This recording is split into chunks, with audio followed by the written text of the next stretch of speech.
ಎಲ್ಲಾ ಹಾನಿಯಿಂದ ಕೂದಲನ್ನು ರಕ್ಷಿಸುತ್ತೆ. ಬರೀ Amrut noni reach root premium hair oil. ಸಮಭಾವನ ಬಳಸ್ತಾ ಇದ್ರಿ, ಜಾತ್ಯತೀತ ಪದ ತೆಗೆದಿದ್ರೆ ಇನ್ಸರ್ಟ್ ಮಾಡಬೇಕು ಅಂತ ಹೇಳ್ತಾ ಇದ್ದೀರಾ. ಇಲ್ಲ, ಜಾತ್ಯತೀತ 1976 ಅಲ್ಲಿ ಇನ್ಸರ್ಟ್ ಆಗಿದೆ.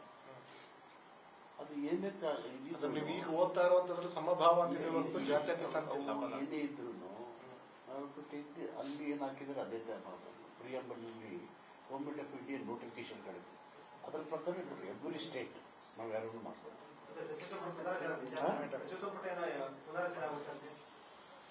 ಅದು ಚೀಫ್ ಮಿನಿಸ್ಟರ್ ಪ್ರಯಾರಿಟಿ ಅಲ್ವಾ? ಅದು ಸದ್ಯಕ್ಕೆ ಆ ಥರದ್ದೇನು ಚರ್ಚೆ ಆದ ಕಾರಣ ಆ ಥರದ್ದು ಸದ್ಯಕ್ಕಿಲ್ಲ.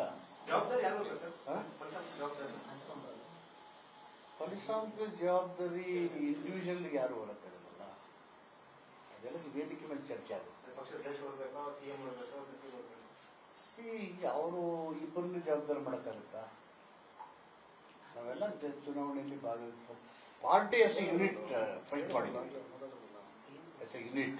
ಬಟ್ ನೀವು ಟಿಕೆಟ್ ತಗೊಳ್ಳೋ ಸಂದರ್ಭದಲ್ಲಿ ನಾವು ಅಭ್ಯರ್ಥಿಯನ್ನು ಗೆಲ್ಸ್ಕೊಂಡ್ ಬರ್ತೇವೆ, ಇವರು ನಮ್ಮ ಇರ್ಬೋದು, ಅವ್ರ ನಮ್ಮ ಮಗ ಇರ್ಬೋದು, ಅಥವಾ ರಿಲೇಷನ್ ಇರ್ಬೋದು, ಅಥವಾ ನಮ್ಮ ಅಭ್ಯರ್ಥಿ ಇರ್ಬೋದು, ಗೆಲ್ಸ್ಕೊಂಡ್ ಬರ್ತೀವಿ ಅಂತ ರೆಸ್ಪಾನ್ಸಿಬಿಲಿಟಿ ತಗೊಂಡಿರಲ್ಲ. ಆ ರೆಸ್ಪಾನ್ಸಿಬಿಲಿಟಿನ ಈಗ ಸರ್ಕಾರ ಫಿಕ್ಸ್ ಮಾಡ್ಬೇಕಾ ಅಥವಾ ಅಲ್ಲ ಉಸ್ತುವಾರಿ ಸಚಿವರು ಫಿಕ್ಸ್ ಮಾಡ್ಬೇಕಾ, ಅಭ್ಯರ್ಥಿಗಳು ಫಿಕ್ಸ್ ಮಾಡ್ಬೇಕು ಸರ್?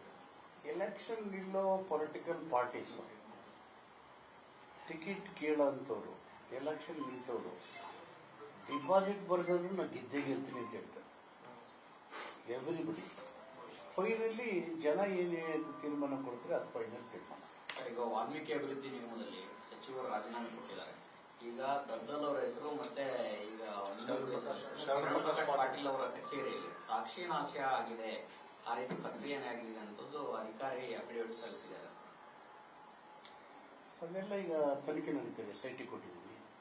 ಮೀನ್ವೇಲ್ CBI ಕೂಡ ಎಂಟರ್ ಆಗಿದೆ. All these things will be interrogated. ಸರ್ಕಾರಕ್ಕೆ ಮುಜುಗರ ಅಲ್ವಾ ಸರ್ ಇದು?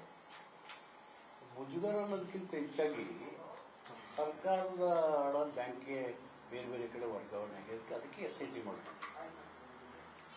SIT ತನಿಖೆ ಮುಖಾಂತರ ಯಾರು ತಪ್ಪಿತಸ್ಥರು, ಎಲ್ಲಿ ಇದೆ ಎಲ್ಲ ಗೊತ್ತಾಗುತ್ತಲ್ಲ. ಗೊತ್ತಾದ್ಮೇಲೆ ಕ್ರಮ ಆಗ್ಲೇಬೇಕು. ಈ ಸಂದರ್ಭದಲ್ಲಿ ತನಿಖೆ ಆದ್ರೆ ನಾನು ಹೇಳಕ್ ಬರೋದಿಲ್ಲ. I can't comment anything because enquiry is going on. Sir, ನಿಮ್ಮ ಇಲಾಖೆ ಸೇರಿದಂತೆ ಈ ವಿವಿಧ ನಿಗಮ ಮಂಡಳಿ ಸುಮಾರು 1775 ಕೋಟಿ ರೂಪಾಯಿಗಳು ತಗೊಂಡೋಗಿ ಬೇರೆ ಬೇರೆ ಬ್ಯಾಂಕ್ಗಳು ಡೆಪಾಸಿಟ್ ಮಾಡಿದ್ದಾರೆ. ಅದನ್ನ ರಿವಿಸಿಟ್ ಮಾಡಿ ವಾಪಸ್ ತಗೊಳ್ಳಿ ಅಂತ ಹಿಂದೆ ಆರ್ಥಿಕ ಇಲಾಖೆಯವರು ಪ್ರಪೋಸಲ್ ಕೊಟ್ಟಿದ್ರು.